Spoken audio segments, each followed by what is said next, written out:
ये एक ऐसा शब्द है जिसको हम जब हमारे जहन में आता है, दिमाग में आता है, तो लगता है कि हमें बड़ा नुकसान होने वाला है। क्रोध अगर किसी व्यक्ति को आता है तो समझिए उसके शरीर का बहुत बड़ा नुकसान होने जा रहा है।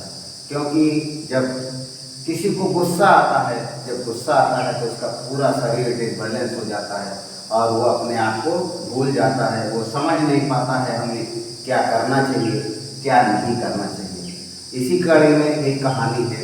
एक बार पोर्फिया राज्य में वहाँ के नागरिक बहुत परेशान थे, क्योंकि चिड़िया उनकी फसलों को खा जाया करती थी। जब वो बहुत परेशान हुए तो अंततः अपने राजा फ्रेडरिक के पास पहुँचे। राजा फ्रेडरिक को उन्होंने बताया कि राज्य में हालात ये हैं कि पक्षी जितने हैं वो सभी हमारी फसलों को खा जाते हैं और हमारे लिए कुछ नहीं बचता है। जब राजा फ्रेडरिक ने ये बात सुनी तो उसको बहुत क्रोध आ गया, बहुत गुस्से में आ गया और उसने अपने सैनिकों को आदेश दिया कि हमारे राज्य में जितने भी पक्षी हैं उनको फौरन मार दिया जाए। और सैनिकों द्वारा ऐसा ही किया गया। राज्य के पक्षियों को पूरी तौर से समाप्त कर दिया गया। अगले वर्ष जब फसल की बुआई हुई, फसल बोई गई, बाद में फसल जमी ही नहीं, तो राजा ने उसका कारण पता कराया तो पता चला कि फसल के जो बीज भूमि में, जमीन में डाले गए थे उनको कीड़े खा गए।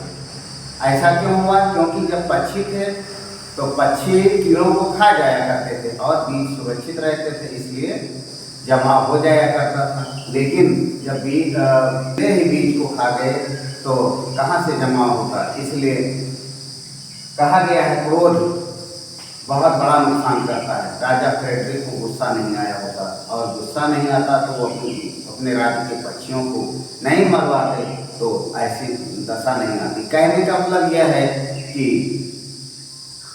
क्रोध पर विजय जरूरी है। अपने कैरियर को बनाने के लिए, अपने कार्य में सामंजस्य स्थापित करने के लिए क्रोध पर कंट्रोल जरूरी है।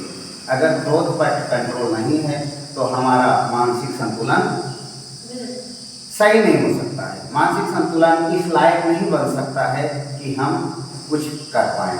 इसलिए हम अपने बच्चों को और हमारी वीडियो जो भी बच्चे या जो भी लोग देख रहे हैं उनसे यही चाहेंगे कि सबसे पहले अपने मन पर संतुलन स्थापित कीजिए। क्रोध को अपने पास आने ही ना दीजिए, तभी लक्ष्य निर्धारित आसान हो सकता है, वरना बड़ा मुश्किल हो जाएगा। क्रोधा पापस्य कारणम, क्रोध बहुत बड़े पाप का कारण होता है। अगर क्रोध आता है तो तमाम सारे जाने अनजाने में हमसे नुकसान हो जाता है। इसलिए सभी लोग क्रोध पर विजय पाएं और अपने जीवन को धन्य बनाएं, लक्ष्य को प्राप्त करें।